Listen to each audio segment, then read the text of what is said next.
Hello guys, welcome to my new video. Last video में हमने देखा था कि हाइड्रोमनियाज क्या होता है, कौन कौन सी दो एबनॉर्मलिटी होती हैं, जिसमें से एक था ओलिगोहाइड्रोमनियाज, यानी जो एमनियोटिक फ्लूइड है ना, जो लिक्विड है उसका अमाउंट क्या हो जाना 200 ml से भी कम हो जाना। और दूसरी एबनॉर्मलिटी हमने देखी थी पॉलीहाइड्रोमनियाज, जिसका मतलब होता है कि जो लिक्विड एमिनी है वो 2000 ml से भी क्या हो जाए, ज़्यादा हो जाता है। तो उस कंडीशन को हम क्या बोले थे, पॉलीहाइड्रोमनियाज। तो आज हम डिस्कस करेंगे पॉलीहाइड्रोमनियाज के बारे में कि पॉलीहाइड्रोमनियाज क्या होता है, इसके कौन कौन से कारण हो सकते हैं जिसकी वजह से क्या होगा, पॉलीहाइड्रोमनियाज हो सकता है। सबसे पहले हम देखते हैं डेफिनेशंस किस पॉलीहाइड्रोमनियाज की, कि पॉलीहाइड्रोमनियाज क्या होता है। जो पॉलीहाइड्रोमनियाज का मतलब यही है कि जो लिक्विड एमनी है उसका क्या हो जाना 2000 ml से ज़्यादा हो जाना, इस कंडीशन को, यानी जो एमनियोटिक फ्लूइड है उसका लेवल क्या हो जाना, बहुत ज़्यादा हो जाना, उसको हम क्या बोलेंगे, पोली। पोली का मतलब क्या होता है, ज़्यादा। हाइड्रोमनियाज का मतलब जो लिक्विड कंटेंट है, जो वाटर है वो, इसके अंदर जो एमनियोटिक फ्लूइड इंडेक्स होता है वो कितना हो जाएगा, मोर देन 25 सेंटीमीटर हो जाता है। उसके अलावा जो सिंगल वर्टिकल पॉकेट है वो कितना हो जाए, 8 सेंटीमीटर से भी ज़्यादा हो जाता है। उस कंडीशन को हम क्या कहते हैं, जैसे ये इमेज में आप देख रहे हो कि बच्चे के चारों तरफ जो फ्लूइड है उसका लेवल क्या हो जाता है, जो फीटस के चारों तरफ क्या होता है, फ्लूइड होता है, उसका अमाउंट क्या हो जाए 2000 ml से भी ज़्यादा हो जाता है। ऐसी कंडीशन क्या कहलाती है, पॉलीहाइड्रोमनियाज कहलाती है। नेक्स्ट अगर हम देखें कि इटियोलॉजी क्या होती है, तो इटियोलॉजी में क्या होगा, एक्सेसिव प्रोडक्शन ऑफ लिक्विड या लेस एब्जॉर्प्शन, यानी जो एमनियोटिक फ्लूइड है उसकी जो प्रोसेस होती है वो क्या होता है कि एक साइड में तो जो एमनियोटिक फ्लूइड है उसका क्या होता रहता है, फॉर्मेशन होता रहता है, दूसरा क्या होता है, एब्जॉर्ब होता रहता है, जैसे फीटस के लंग्स के थ्रू, है ना। उसके अलावा जो फीटस के इंट्रा मेम्ब्रेनस एब्जॉर्प्शन है उसके थ्रू, उसके अलावा फीटस क्या करता है, स्वेलो करता है ना, स्वेलो करेगा। उसके अलावा जब यूरिन पास करेगा तो अमाउंट क्या हो जाता है, ज़्यादा हो जाता है। इस तरीके से प्रोसेस चलती रहती है बनने की और उसके अलावा एब्जॉर्ब होने की। तो जो एमनियोटिक फ्लूइड है वो ज़्यादा कब होगा, या तो क्या हो रहा है, जो एमनियोटिक फ्लूइड है उसका क्या हो रहा है, फॉर्मेशन ज़्यादा हो रहा है। जैसे मान लो कोई डायबिटिक मदर है, डायबिटिक मदर के अंदर क्या होता है, ग्लूकोज का लेवल ज़्यादा होता है। ग्लूकोज का लेवल अगर फिटस के अंदर भी क्या होगा, ज़्यादा होगा, तो वो क्या करेगा, एक्सेसिव यूरिन पास आउट करेगा। तो फिट इसके अंदर हमने देखा था कि जो ज़्यादातर कॉन्ट्रीब्यूशंस होता है वो किसका होता है, फिटल यूरिन का। तो अगर यूरिन पास आउट ज़्यादा होगा तो एमनियोटिक फ्लूइड का लेवल भी क्या होगा, ज़्यादा होगा। उसके अलावा लेस एब्जॉर्प्शन बाय फिटस, यानी जो फिटस है वो प्रॉपर तरीके से क्या नहीं कर पा रहा है, एब्जॉर्ब नहीं कर पा रहा है। यानी कोई भी कंजनाइटल एबनॉर्मलिटी है, जैसे कोई भी एट्रेसिया वगैरह है, तो फिटस क्या नहीं कर पा रहा, स्वेलो नहीं कर पा रहा। जैसे क्लेफ्ट लिप वगैरह, ऐसी कोई कंडीशन है जिसमें क्या हो रहा है, फिटस जो स्वेलो नहीं कर रहा है ना, उसकी वजह से भी। तो या तो प्रोडक्शन क्या हो रहा है, ज़्यादा हो रहा है, तो भी क्या होगा, एमनियोटिक फ्लूइड का लेवल ज़्यादा होगा। या फिर जो फिटस के थ्रू जो एब्जॉर्ब होना चाहिए वो प्रॉपर तरीके से नहीं हो रहा है। अगर एब्जॉर्प्शन नहीं होगा तो भी एमनियोटिक फ्लूइड का लेवल क्या होगा, इंक्रीज़ होगा। तो ये मेन रीज़न हो सकता है किसका, एमनियोटिक फ्लूइड के इंक्रीज़ होने का। या तो क्या होगा, प्रोडक्शन ज़्यादा, या फिर एब्जॉर्प्शन क्या होगा, कम। नेक्स्ट हम देखते हैं कि ऐसे कौन कौन से रीज़न हैं जिनकी वजह से क्या हो रहा है कि एमनियोटिक फ्लूइड का फॉर्मेशन ज़्यादा हो रहा है। जो फिटल के जो रीज़न होते हैं वो क्या हो सकते हैं, जैसे एनसिफेली, यानी फिटस के जो ब्रेन है, आपको इमेज में दिख रहा होगा कि अगर ब्रेन का फॉर्मेशन प्रॉपर तरीके से नहीं हुआ है तो उस कंडीशन में भी क्या होगा, पॉलीहाइड्रोमनियाज की कंडीशन होगी। जैसे मान लो एक तो ब्रेन का फॉर्मेशन प्रॉपर तरीके से नहीं हुआ है, तो इसके अंदर हो सकता है कि रिफ्लेक्स का फॉर्मेशन नहीं हुआ हो, यानी जो स्वेलोविंग रिफ्लेक्स हो गया, या एंटी डायरेटिक्स जो हार्मोन्स होता है उसका मान लो प्रॉपर प्रोडक्शन नहीं हो रहा है, या फिर यहाँ पे मेनिंजेस क्या रह गई हैं, ओपन हो है, तो जिनकी वजह से क्या होगा, ट्रांसजुडेशंस, यानी जो फ्लूइड लीक हो रहा है वो क्या होगा, उन मेनिंजेस के थ्रू क्या होगा, ज़्यादा होगा। तो ट्रांसजुडेशंस की प्रोसेस क्या हो, ज़्यादा हो, तो उस कंडीशन में भी क्या होगा, यानी फिटस अगर मान लो रिफ्लेक्स नहीं आ रहे, स्वेलो नहीं कर रहा है, तो भी अभी हमने कारण में देखा था कि या तो एब्जॉर्प्शन कम हो या फॉर्मेशन ज़्यादा हो। तो या तो यहाँ पे मेनिंजेस के थ्रू फॉर्मेशन ज़्यादा होगा ट्रांसजुडेशंस की प्रोसेस के थ्रू, या फिर इसके अंदर रिफ्लेक्स एब्सेंट रहते हैं, तो फिटस क्या नहीं कर पा रहा हो, स्वेलो नहीं कर पा रहा हो, या एंटी डायरेटिक हार्मोन्स है वो भी क्या करवाता है, एक्सक्रीट करवाता है, तो उसमें भी अगर उसका भी वो भी अगर नहीं बन रहा है तो भी क्या हो सकता है, पॉलीहाइड्रोमनियाज की कंडीशन हो सकती है। दूसरा हम देखते हैं कि इसोफेजियल एट्रेसिया, यानी वही कि फिटस क्या नहीं कर पा रहा है, यानी एब्जॉर्ब नहीं हो रहा है। यहाँ पे इसोफेजियल एट्रेसिया का मतलब है कि फिटस क्या नहीं कर पा रहा है, स्वेलो नहीं कर पाएगा, स्वेलो नहीं कर पाएगा, जिसकी वजह से क्या होगा कि एब्जॉर्प्शन नहीं होगा। एब्जॉर्प्शन नहीं होगा तो क्या होगा, एमनियोटिक फ्लूइड का लेवल ज़्यादा होगा। उसके अलावा जैसे स्पाइना बाइफिडा की कंडीशन है, इसमें भी क्या होगा, जो ये ओपन है मेनिंजेस है, इनके थ्रू क्या होगा कि ट्रांसजुडेशंस, यानी यहाँ से फ्लूइड लीक क्या होगा, ज़्यादा होगा, ट्रांसजुडेशंस की प्रोसेस होगी, जिसकी वजह से भी क्या हो सकता है, जो एमनियोटिक फ्लूइड का लेवल क्या हो जाएगा, ज़्यादा फ्लूइड कलेक्ट होने लग जाएगा, तो एमनियोटिक फ्लूइड क्या हो जाएगा, इंक्रीज़ हो जाएगा। क्लेफ्ट लिफ्ट एंड पैलेट, इसमें भी बच्चा क्या नहीं कर पाएगा, स्वेलो नहीं कर पाएगा, तो एब्जॉर्ब नहीं होगा, तो उसकी वजह से भी क्या होगा, एमनियोटिक फ्लूइड का लेवल इंक्रीज़ रहेगा। नेक्स्ट हाइड्रोसिफिलस की कंडीशन हो गई, इसमें भी क्या हो रहा है कि जो फ्लूइड का लेवल क्या होगा, ज़्यादा होगा। उसके अलावा एन यूप्लॉइडी, यानी कोई क्रोमोसोमल एबनॉर्मलिटी है, जैसे 18 या 21 क्रोमोसोम्स की, जिसमें क्रोमोसोम्स क्या हो गए हैं, एक एक्स्ट्रा क्रोमोसोम्स हो गया है, जिसकी वजह से फिटस के अंदर क्या हो सकता है, कंजेनाइटल डिफेक्ट हो सकता है, यानी कंजेनाइटल डिफेक्ट हो गया, जिसकी वजह से मान लो स्वेलोइंग में दिक्कत हो रही है, या फिर ब्रेन का फॉर्मेशन नहीं हुआ है, तो वही जिनकी वजह से भी क्या हो सकता है कि जो पॉलीहाइड्रोमनियाज की कंडीशन हो सकती है। नेक्स्ट हम देखते हैं कि प्लेसेंटल के क्या रीज़न हो सकते हैं जिनकी वजह से हो सकता है। जैसे नॉर्मल प्लेसेंटा इस तरीके से होती है, लेकिन अगर कोरियो एंजियोमा की कंडीशन हो जाए, यानी जो प्लेसेंटा है उसके अंदर बहुत सारे किसका फॉर्मेशन हो जाए, ट्यूमर का फॉर्मेशन हो जाए, तो ज़्यादातर ट्यूमर का फॉर्मेशन हो जाएगा, तो वो क्या करेगी, एम्ब्लाइकल जो वेसल्स हैं उनको क्या करेगी, कंप्रेस करेगी, तो उसकी वजह से क्या हो सकता है, फ्लूइड एक्यूमुलेट हो सकता है ना। अगर एम्ब्लाइकल वेसल्स पे प्रेशर लगेगा तो उसकी वजह से भी फ्लूइड क्या हो जाएगा, एक्यूमुलेट हो जाएगा आगे सर उसकी वजह से, और ज़्यादा ट्यूमर्स हैं तो ट्रांसजुडेशंस भी क्या होगा यहाँ पे ज़्यादा होगा। नेक्स्ट मैटरनल क्या रीज़न हो सकता है, मैटरनल रीज़न वही हो सकता है हाई ब्लड ग्लूकोज लेवल की वजह से।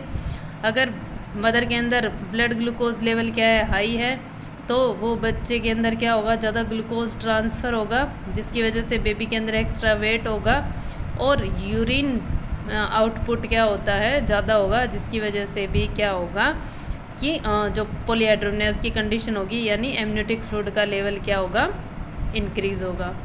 नेक्स्ट हम देखें मल्टीपल प्रेगनेंसी की वजह से, यानी या तो आइडेंटिकल ट्विंस हो या फिर फैटर्नल ट्विंस हो, है ना, इनकी वजह से भी, जैसे इनमें क्या हो, प्लेसेंटा अलग अलग हो तो भी ट्रांसजुडेशंस ज़्यादा होगा, फ्लूइड का फॉर्मेशन ज़्यादा होगा, या एक ही प्लेसेंटा है वो तो दो फिटस हैं, दो एमनियोटिक सैक हैं, तो इनमें भी फ्लूइड का फॉर्मेशंस क्या होता है, ज़्यादा होता है। इस कंडीशन में भी कौन सी कंडीशन अराइज हो सकती है, पॉलीहाइड्रोमनियाज की कंडीशन अराइज हो सकती है।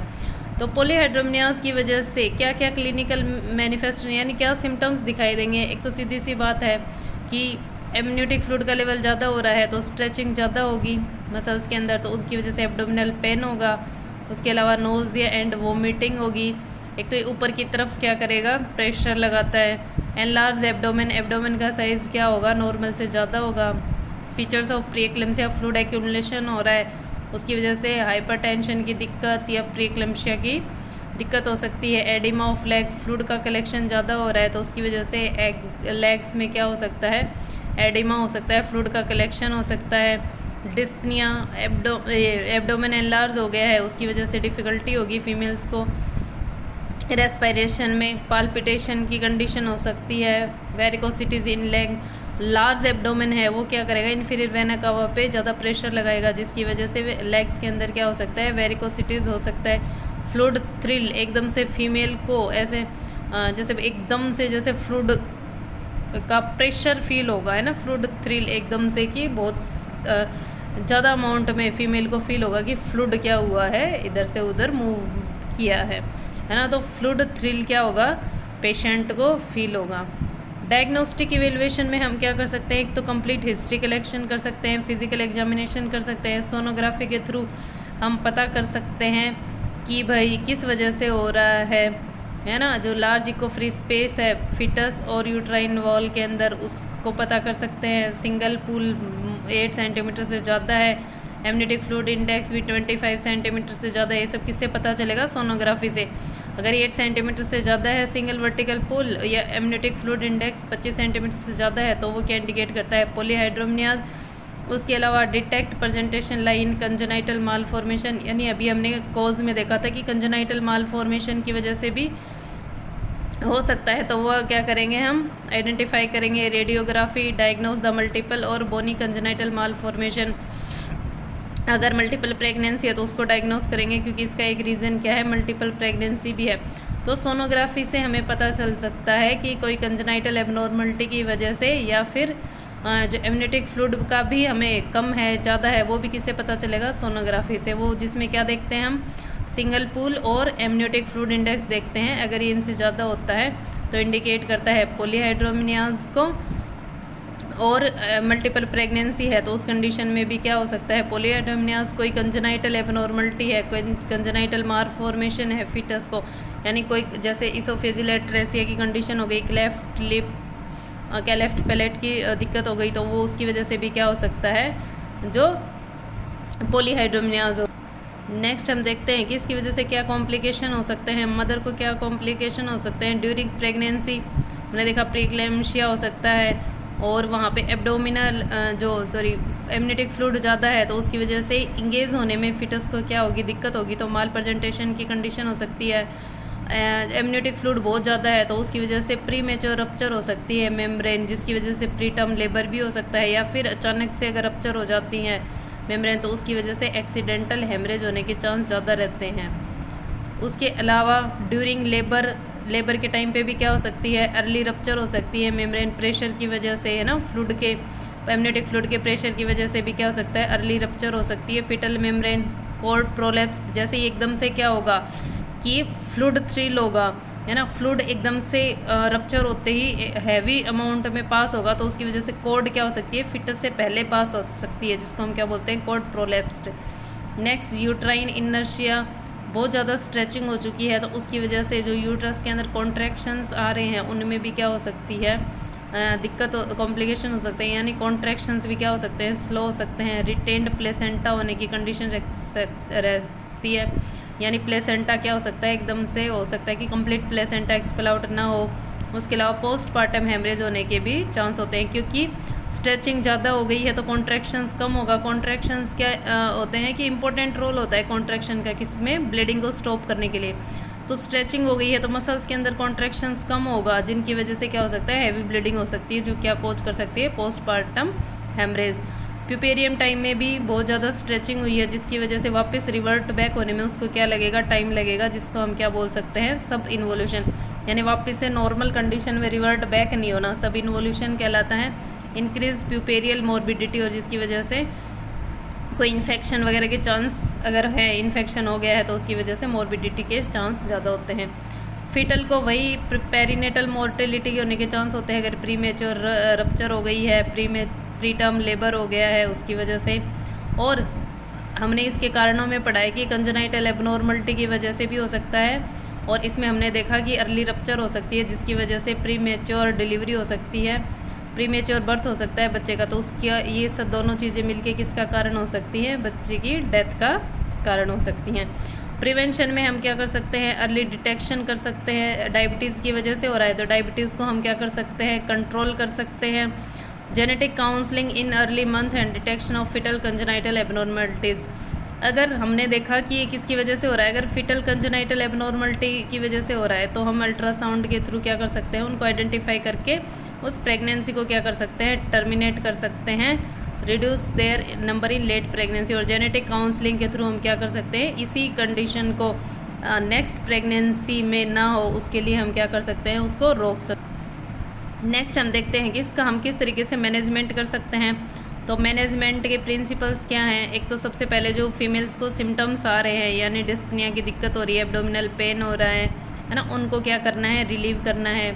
फाइंड आउट द कोज, उसके बाद हमने कोज पता करना है कि पॉलीहाइड्रोमिनियाज कंजेनाइटल एबनॉर्मलिटी की वजह से हो रहा है, मदर डायबिटीज़ की वजह से हो रहा है, या फिटल के अंदर कोई एबनॉर्मलिटी है कंजेनाइटल मालफॉर्मेशन उसकी वजह से। To avoid and to deal with complication, अगर जो कॉम्प्लिकेशंस हो रहे हैं मदर को, उनको क्या करना है, अवॉइड करना है, और उनके साथ उनको उनके अकॉर्डिंग क्या करवाना है, उसको केयर देनी है। उसके अलावा सपोर्टिव थेरेपी हम क्या कर सकते हैं, बेड रेस्ट दे सकते हैं और बैक रेस्ट दे सकते हैं। ट्रीटमेंट में पेन हो रहा है तो उसको ट्रीट करने के लिए हम एनाल्जेसिक दे सकते हैं। अगर प्री एक्लेम्शिया और डायबिटीज़ की कंडीशन है उसका ट्रीटमेंट कर सकते हैं। उसके अलावा एडिमा हो रहा है लेग्स में यानी फ्लूइड एक्यूमुलेशन हो रहा है, उसके लिए हम क्या कर सकते हैं, डायूरेटिक्स दे सकते हैं। जो फ्लूइड कलेक्ट हो रहा है उसको ट्रीट करने के लिए टैबलेट इंडोमेथोसिन 25 mg ओरली दे सकते हैं। फर्दर मैनेजमेंट में अगर प्रेगनेंसी लेस देन 37 वीक है तो एमनियोसेंटेसिस यानी हम फ्लूइड का रिमूव कर सकते हैं ना, फ्लूइड एक्सट्रैक्ट कर सकते हैं, इसको हम बोलते हैं एमनियोसेंटेसिस। उसके अलावा अगर प्रेगनेंसी मोर देन 37 वीक है तो हम इंडक्शन ऑफ लेबर यानी आर्टिफिशियल तरीके से लेबर की प्रोसेस को स्टार्ट करवा के क्या करवा सकते हैं, जो डिलीवरी को कंडक्ट करवा सकते हैं। With congenital fetal abnormality termination of pregnancy, अगर फिटल की कंजेनाइटल एबनॉर्मलिटी है तो टर्मिनेशन कर सकते हैं प्रेगनेंसी का। Premature rupture of membrane for only termination of pregnancy, अगर प्रीमेच्योर रप्चर भी हो गया है मेम्ब्रेन का तो भी हम क्या, अगर हमें क्या करवाना है, टर्मिनेशन करवानी है प्रेगनेंसी, उसी कंडीशन में हम क्या करेंगे, प्रीमेच्योर रप्चर करते हैं किसको, मेम्ब्रेन को, ताकि क्या उसके डिलीवरी को कंडक्ट करवा सकें। बाकी हम क्या नहीं करते, प्रीमेच्योर रप्चर नहीं करते हैं। अगर प्रेगनेंसी को टर्मिनेट करना है तो फिर हम क्या करते हैं, प्रीमेच्योर रप्चर कर देते हैं किसको, मेम्ब्रेन को। ये होते हैं इसके फर्दर मैनेजमेंट। इस तरीके से जैसे डायग्राम में आपको दिख रहा होगा, स्कीम ऑफ मैनेजमेंट में हॉस्पिटलाइज कर दिया है ना, ब्लड ग्लूकोज लेवल चेक कर लिया, ABO-RH ग्रुपिंग, अल्ट्रासोनोग्राफी करते हैं जिसमें हम आइडेंटिफाई करते हैं अगर फिटल एबनॉर्मलिटी है या फिटल एबनॉर्मलिटी नहीं है। कोई भी फिटल एबनॉर्मलिटी नहीं है तो हम देखते हैं कि ट्रीटमेंट को रेस्पॉन्स कर रहा है कि नहीं। अगर रेस्पॉन्स करता है तो प्रेगनेंसी को कंटिन्यू रखेंगे और कॉम्प्लिकेशन को क्या करेंगे, मैनेज कर देते हैं। मैटरनल डिस्ट्रेस हो रहा है तो हम देखते हैं कि प्रेगनेंसी लेस देन 37 वीक है या मोर देन 37 वीक।